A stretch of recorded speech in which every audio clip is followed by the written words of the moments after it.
All right, what's going on, guys? It's CutCarryCast. We got our first podcast episode, and this one's really going to be just kind of more of a pilot episode, just kind of feeling out some stuff. I'm really excited. I just got this Zoom PodTrack recording device, and it's going to allow me to connect my phone into this device and record podcasts via phone call. So, for example, I'll have like someone call in, hopefully somebody that you guys want to hear about because you probably don't want to hear from me. And I'll be able to record their phone call in this device, and I'll also be able to record my own audio. So, right now I got some headphones, a nice microphone to record the podcast, and then obviously this PodTrack device made by Zoom that just helps record everything. And I can hook up to four headphones to this device and also four microphones. So maybe one day, when I get a little bit more equipment, I can also have some in-person interviews. But I'm really hopeful that the phone call interview is going to be kind of like the way to go. But yeah, like I said, this is just kind of a pilot episode. I'm kind of messing with the volume, kind of messing with different things, just seeing how everything goes. But I guess we can just kind of talk about some stuff while we're here. I'm going to try and make this maybe at least a little bit interesting. But yeah, you go ahead and leave in the comments if there's anything that you guys want to hear, specific people maybe you want to get onto the podcast, or maybe you even know some people that'd be interested in joining. Feel free to shoot me an email at that my kind of business email I have, cutcarrycast7 at gmail.com. My hope's probably to do like one podcast a week, hopefully like hour and a half, maybe 45 minutes, I don't know, somewhere in that time frame, but just long enough to get some information disseminated and get some stuff across. But yeah, my week was definitely interesting. One of my buddies, Joe, he's been on a couple of my videos, I think on the Delta, maybe one on Folsom Lake. But he recently purchased a Native Titan 10.5 kayak, and I kind of was like, hey man, I kind of want to check that thing out and just kind of see what the deal is with it, and kind of feel it out. So he's like, yeah, sure, man. I'll hook you up and you can borrow it a couple days and just kind of run it this week. So that's what I did. I went out to the Delta, and the video hasn't posted yet, but I launched up north, and I found a pretty ratchet spot. Not gonna lie, it was kind of crazy. I drug the thing down a hill, and I don't know, it's probably 100 pounds unloaded, and it has some wheels. So I wheeled it down the hill. I got to the water's edge, launched the thing. I was like, ooh, I don't know. That was an interesting deal. And I'm sure a lot of you guys know that fish the Delta, the wind just blows out there. And I mean, you can check the wind the day before, and it's like, oh, it's gonna blow 10 to 15 miles an hour, or whatever. And then you get out there, and it's blowing like 25 with gusts to 40 or whatever. So that's kind of what my day looked like. But I popped out there. I was fishing around. Nothing really looked too good. I had a couple bites on the frog. I think the frog bite's really starting to turn on, which is nice because that's one of my favorite things to do. And we kind of just fished around, and we were kind of getting blown around. The yak was a little awkward. I missed a couple bites. I was starting to get pretty bummed, to be completely honest with you. And I finally was like, okay, the tide's switching. Like, it's going to be time to kind of see what's going on. And then, sure enough, I stuck one. I think it was like 619 on a chatterbait. And this year, I've really been experimenting with the chatterbait and kind of my retrieves. I'd say historically, I'd cast it up on the rocks, cast it up into the tulies, reel it in, just straight retrieve, and that's kind of all I did with it. And I kind of stopped catching fish on it, and I was like, you know what, this is kind of weird. I used to, honestly crush them on the chatterbait, and there was a period of time where, I mean, I don't even know, I was catch a couple hundred fish on the thing in a year. It was kind of ridiculous, and that was kind of when they were becoming mainstream, I'd say. So it wasn't like I was doing anything special. It was just more of just a product of the environment. And I've been kind of experimenting with like fishing my chatterbait deeper, and more specifically like allowing my chatterbait to spend more time at the bottom and more time getting in contact with the grass and with other things. So you can accomplish that by throwing a heavier chatterbait and also just allowing it to sink to the bottom before you do the retrieve. So the point of me bringing that up is I had been experimenting with that all year, and I'd been catching a lot more chatterbait fish, which was kind of nice. And I started to realize like this is definitely kind of the deal. I think this is definitely a thing. It's not just a coincidence that this is happening. And I've really found a lot of success, especially on the fall, reeling that chatterbait in, pausing it, but not giving it any slack. Keep the line tight, and it kind of just swings and does this little pendulum swing, and then all of a sudden, gonk, and you catch one. So yeah, I mean, I have a 6 on it this year, a 4, a handful of other solid fish, which, to be completely honest with you, historically, I hadn't really done that good. I just got a bunch of 2-3 pound fish, nothing really that big. So that big 4 I caught earlier in the year, and then that 6 are definitely the 2 biggest chatterbait fish I've caught up to this point. And yeah, I popped around the corner from that spot.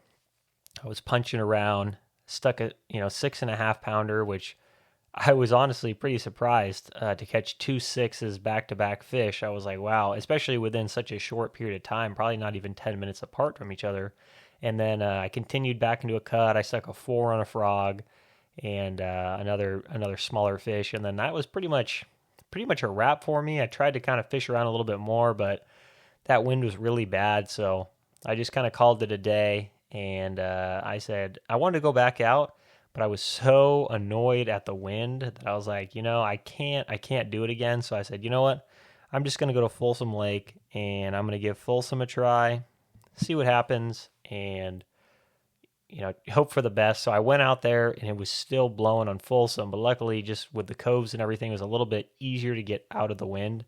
And I ended up running a pocket, and I was like still on my little like frog kick, honestly, from the day before in the Delta. So it's like, you know what? I'm just going to throw the frog out here. Like, worst case scenario, I don't catch any fish. But I thought, there's probably a chance I'm going to, with them being post spawn and all that kind of stuff. So I pulled up to like my first tree, cast the frog out, and I had like a bluegill color, the Bobby's Perfect Frog, and it's got a nice big orange hot spot on the bottom of it, which is pretty cool. And for those of you guys that don't fish Folsom, I'd say the bluegills are pretty much like nowhere to be found a majority of the year. And for like pretty much the summer and just why the water's high, a lot of those bluegill move into the shallows, particularly the pockets with the trees and some of the stuff I call hay grass. And pretty much hay grass is just, I don't even know, it's just like weeds on the ground that gets submerged, and then it basically becomes like vegetation for the fish. But the fish don't associate to it the same way, in my opinion, as they would with like hydro or like actual alive aquatic vegetation, because this stuff is just literally dead grass that's underwater now, dead like weeds from the bank. So if you can find a pocket with bluegill in it, you're usually going to find some big bass, and they're going to associate to those bluegill. And it's kind of like a sleeper pattern on Folsom, to be honest. And I'd say you definitely have to like have those spots lined out. And I don't want to say be lucky, but you're going to have to spend some time looking for it. It's not one of those things where you're on the Delta and bass are eating bluegill all the time, or you're on Clear Lake and bass are eating bluegill all the time. It's not really like that. It's more like there's a smaller population of fish on Folsom Lake, probably largemouth primarily, that are actually feeding on these bluegill. And I'd say that if you can snag like one or two a pocket, I'd say you're doing pretty good actually running that pattern. And it comes down to covering water on the lake in order to actually run that. It's not like, oh, I'm on the Delta, I'm going to throw a bluegill chatterbait all over the entire Delta and fish are going to eat it. It's much more specific than that on Folsom. It's like, okay, hey, I got to find these specific pockets with bluegill that I see there. Big bass are going to be associating to it, and I'm going to throw some sort of bluegill imitation bait to catch those fish. And that's definitely something that's probably a little more low-key, and something that I personally have not flushed out to its fullest potential up to this point. And anyway, the point of me going on that rant was like, hey, I'm going to experiment with this. So I popped in with these pockets, I had my frog, and I could actually see the bluegill like swimming around in the pocket. So I was like, okay, that's a good start. Like I see a couple of them had some little chartreuse tips on their tails. They had, a couple of them had a little orange on them, and I was like, okay, I feel pretty good about my frog color selection. So I take like one cast, and literally the first cast I take with the frog, I get a blow up on it. And it was one of those things where, in my opinion, especially having fish swim baits a lot, if I see the fish eat the bait, it's definitely less than ideal because my reaction time is so fast. But when I see the fish obviously blow up on the bait and it's more of like a delayed reaction, like I'm seeing it from afar, I feel like there's a lot better chance you're going to hook that fish. So I fire this frog out, I'm working it in, and then I see probably like a 2.5 to 3 pound largemouth coming up off the bottom looking at it. And I'm like, oh my God, he's going to eat it. So I'm like, twitch, twitch, twitch, twitch, twitch, twitch. And then all of a sudden he's right underneath it, staring at it. He slurps it, and I crack him, and I miss the fish. And it was 100% related to the second that fish grabbed that frog, I was like already swinging the hook. Like there was no delay to allow him to bring it under the surface of the water or whatever. I pretty much just immediately cracked him. So that was kind of my bad. And I continued down the bank, throwing the frog everywhere. And the wind was a really big issue. And I think a lot of the times with the frog, the whole thing with the frog is, you're getting it in to the pocket quietly, and then you're doing some subtle twitches or movements with the frog, and everything's so calm that it's actually attracting that fish to look up. A frog is a very subtle bait, especially if you're not throwing a popping one. It's not like a popper or a spook or other topwater baits where there's rattles and there's hard chopping and there's hooks rattling around and there's a lot of noise associated to it. A frog is a very sneaky bait, and I think not having that wind is very important because that's what allows that frog to stay sneaky and quiet. So I finally found a tree that had some depth on it, had a bunch of shade, and it was completely out of the wind. So I was like, okay, this is like perfect. So there was a little bit of pollen on the surface of the water, kind of some like chop mat via like some bark, sticks, different things. And I fire this frog in there, super silent cast, get it in there quiet, and I'm just letting it sit. I twitch it a couple times, boom, one destroys it. And it was like 388. Pretty solid largemouth for Folsom. Honestly, on Folsom, anytime I'm catching a fish over 3 pounds, I'm pretty happy about it. That's just my experience on the lake. I think if you're catching 15 pounds on Folsom, I mean that's a great bag, and you're catching, starting to get closer to 20, and you're kind of a rock star. I think you're going to win most tournaments on Folsom Lake if you're cracking 20 pounds or even going above that. And also depends on time of year and stuff like that. But so I caught that fish. I'm looking at the fish. It's kind of post spawn, probably in my opinion a bluegill eater, and I was pretty happy, and I kind of was laughing about it in the video. You guys will see when it comes out. I was like, you don't even know what just happened, bro. Like, you're on the Delta on Clear Lake. By the end of the summer, those fish have seen hundreds of frogs. It doesn't have that same feeling that it does in the beginning of the year. But then you think about Folsom Lake, how many dudes are throwing a frog out here right now? I mean, it's not many, and I'm not too worried to even say anything about it because dudes are going to go out, they're going to throw the frog for like 20 minutes, they're not going to get bit, and they're going to give up, and they're never going to bring it out again. There's only a small group of people that are actually going to commit to throwing the frog and figuring it out on Folsom. Same thing with in general. I mean, people are going to bring the frog out to the Delta, they're going to throw it and not get bit and put it away. So it's one of those baits where you really got to stay committed to it, and you're going to miss a lot of fish, and you're just going to need to figure it out. So anyway, keep going on with the day. I fish a bunch of other trees. In my opinion, a lot of them were too deep. They were sitting in probably like 20 feet of water, and unless those fish are really sitting on the tops of them, you're not going to catch them on the frog. It's just not, it doesn't have enough of a presence. So, I keep making my way around, and then I see another tree where I'm like, ooh, that is like really primo. Like, there's not a lot of low-hanging branches. There's some nice thick parts of the tree, I guess like the trunk, and a ton of shade. So I fire the frog in there, same deal. I twitch it like one time, and it just barely just gets sucked into the surface, and I'm like, oh my God, like that's a big one. And I crack the fish, and the water's so clear that I see this huge shadow just shooting off the bank at like Mach 10. And luckily I catch up to the fish. I'm throwing an 8-to-1 gear ratio, 65-pound braid. I got the bobby's perfect. rod. So my setup's like dialed in. So I catch up to the fish, and I'm like, oh, this one's big, and it ended up being 491, almost a 5. And for me, catching a fish close to 5 pounds on Folsom is definitely like, it definitely is like, wow, this is an awesome fish. Like, this is pretty cool. I mean, I've caught big ones on Folsom. I have like 3/8, and blah blah blah blah. I'm sure there's guys that have stuck double digits out there, another great fish. But if you're catching a 5 on Folsom, that's, or at least a fish close to 5, I mean, that's an awesome fish. So I was pretty stoked about that. I ended up getting one more bite on the frog, and I ended up missing it, which just kind of comes with the territory.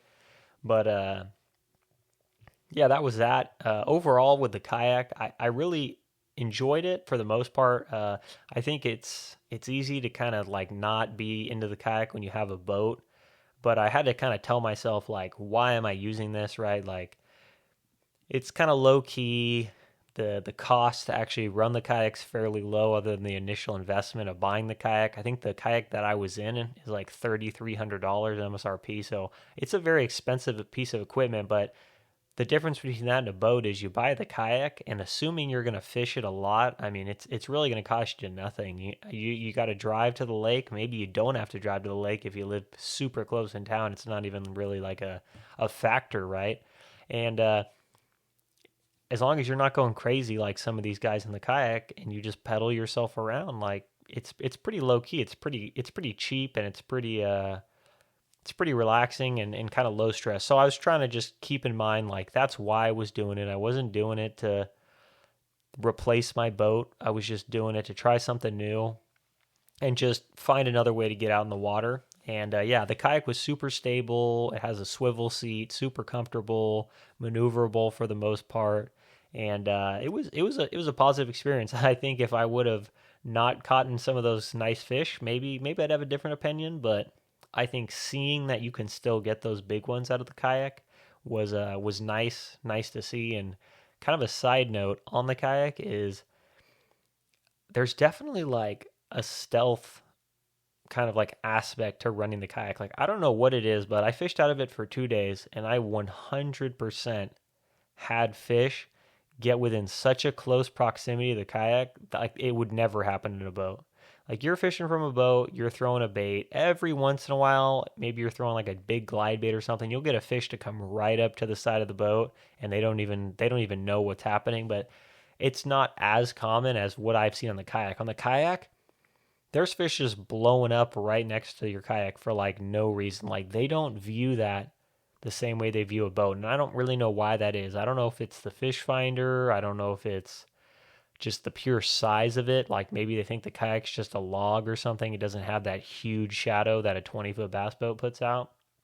But I had 2 bites in 2 days where the fish literally bit the lure off the end of my rod tip. Like, I was reeling it in, and I'm about to take another cast, and boom, one blows up right on the side of the boat. And I mean, I do not see that very often in my Viper, Cobra, or whatever. So that's kind of a cool thing with a kayak. I think if you were throwing a swim bait, especially on like a pressured lake, out of a kayak, I can definitely see you getting a lot of bites right at the side of the kayak, because they just really don't know.